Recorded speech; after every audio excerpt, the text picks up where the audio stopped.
Hi guys, last video. This video is about the time I was in a part of BDSM. Most to almost all of my family does not know about this. So family, please stop watching this video and go to a different one, I beg of you. Yeah, so let's get started. I'm not going to go through everything. I will do a couple of different ones, different people, and yeah. Okay. Whew, here we go. So, I joined a couple different sites. I'm not even going to bother telling you about them because I have to go through and make sure I delete all accounts. I might still have an account somewhere, so I'm not even going to list them because I don't want people going to check it out. My life, a part of BDSM. I started. I'm not gonna say that. Never mind. So I joined this site, and I got this one person in particular. This one instant. This one time.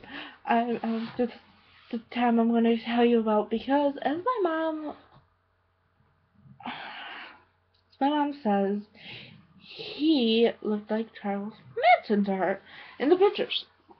And at that time, I was not paying attention.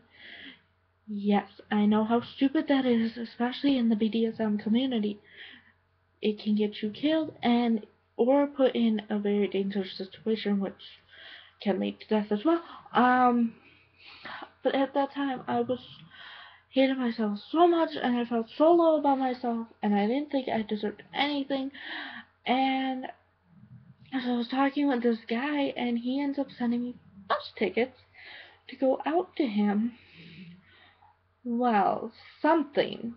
My guardian angel was looking out for me because the week or so that I was supposed to go to him, I became extremely sick. Kid you not, for almost a week, I was like laying comatose on my bed. So freaking sick. And I said, well, thank you, whoever just saved my life, because as my mom said I was never going to see anybody again because he was going to lock me away in some dungeon or whatever, and going to kill me because he said he was going to use me as a I forget what those things are called, but yeah, and it just wouldn't have been a good situation. And I mean, that goes to show you, like, especially if you're feeling really low about yourself, you gotta stay safe. And um, I wasn't. I was not. I felt really bad about myself, and I just hated myself so much. I didn't think I deserved anything better than what the guy was going to do. So yeah, I grew deathly ill. I was, I unconscious for like 3 days. I probably woke up in there to drink water, but I don't remember that time.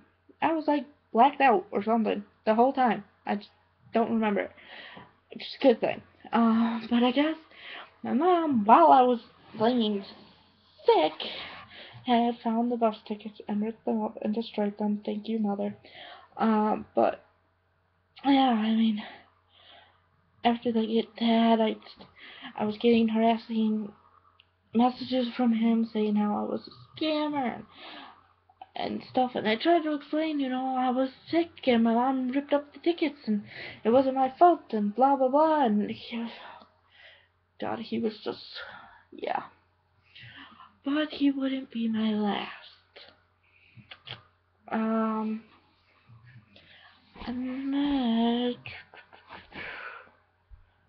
sorry, phone keeps going off. I met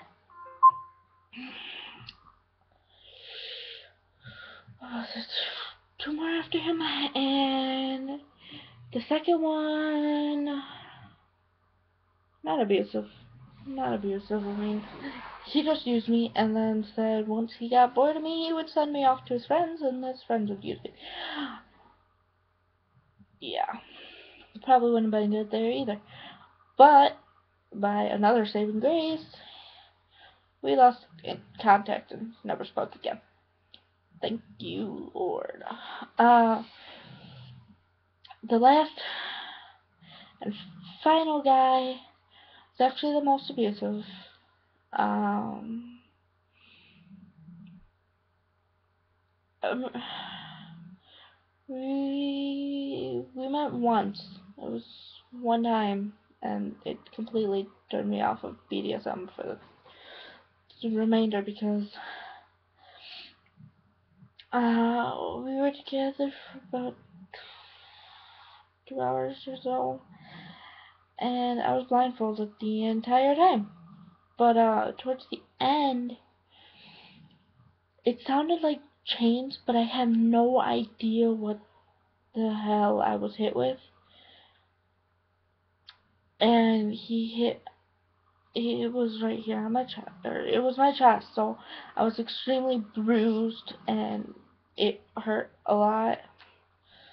I remember trying to walk home, and it hurt a lot. It really did, and I realized then that what the hell was I doing? Like, what was I thinking? This isn't good. This isn't me. This isn't what I want. And that turned me off of it completely, and I left the BDSM community. Not saying everybody in the BDSM community is bad, because they're not. You have a lot of great people out there that are amazing and know what they're doing. I just happened to find 3 of the worst ones. But yeah, so I left the BDSM community, and this was before I figured out that I was lesbian. So, would I ever go back? I don't know. Maybe. Probably not.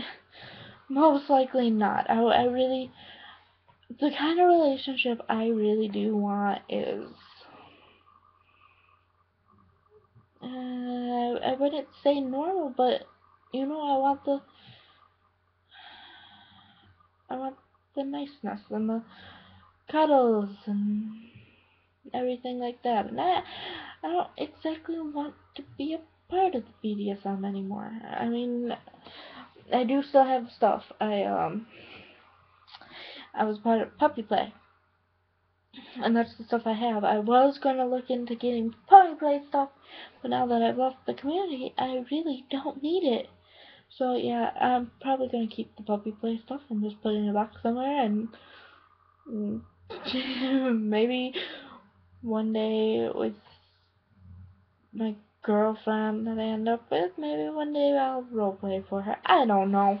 I'll just keep the stuff and see what happens from there. I have to admit, one of my secrets is I would love to get a furry suit. They are so freaking cute. And of course, mine would be pink. Anybody who knows me knows I'm obsessed with pink. I'm just weird that way. But it would be a pink wolf, and yeah. Anyway, so that is what happened with my BDSM community, or BDSM thing. And yes, my ex would be a part of it, but I'm going to put him in a different video altogether, because he was one of the worst. And yeah, so I'll probably put him in the high school video, just because that is when I was with him. And yeah, you hear me in a couple of videos talk about him, but yeah, I'll go in. You'll get all the juicy information you need in that video, which will come out next week. I will put it up next week. Eventually, I do want to get a camera, so I'm not forced to just sit here in front of my laptop. I want to build this channel more once I get camera, I'll be able to do like daily vlogs and show you guys some of my life. And I forgot to mention, in my middle school and elementary years, and I'll put it in this video, some information about my elementary and actually my middle school years. I actually played sports, if you could call it that. I really sucked, and that led to some of the bullying because I was somebody that would freeze. Like literally, for soccer, I would literally freeze, and the ball would go right past me, and I'd just be like, um, yeah. And soccer lasted 2 years, I believe. No, 1 year. Soccer lasted 1 year. Volleyball lasted 2 years, and I sucked just badly at that. I was really bad. I would freeze there too, because I was a chicken. That is what I was. But yeah, I was bad at sports. Little tidbit. Sucked at sports. Hate sports now. Except for equestrian. Other than equestrian, I do hate sports. That is just me. And yeah. Besides equestrian, I will probably continue to hate sports. The reason I love equestrian? Well, because I love horses. Another tidbit. Obsessed. Horses. Right there. Eventually I want to be able to get out of here and be able to ride. I live in a city where there's like nowhere to ride anywhere. I was in 4-H, and yeah, they got rid of the program, and I was grateful for any time on a horse, but we each got like 5 minutes on the horse, and it kind of sucked. There was a lot of kids and only one horse, so it didn't really work out. But yeah, I was grateful for any time on a horse because I was desperate. I was desperate to get my 5 minutes of glorious riding a horse time. But yeah, so that's what happened. Now you got more information, and that had nothing to do with BDSM part, but that's okay. Okay, this video is one of my longest, so I am going to stop right now, and I'm going to stop talking. And family, if you've watched this entire video, I'll mentally prepare myself for what you guys have to say to me. Yeah. Alright. Bye guys. Until next week.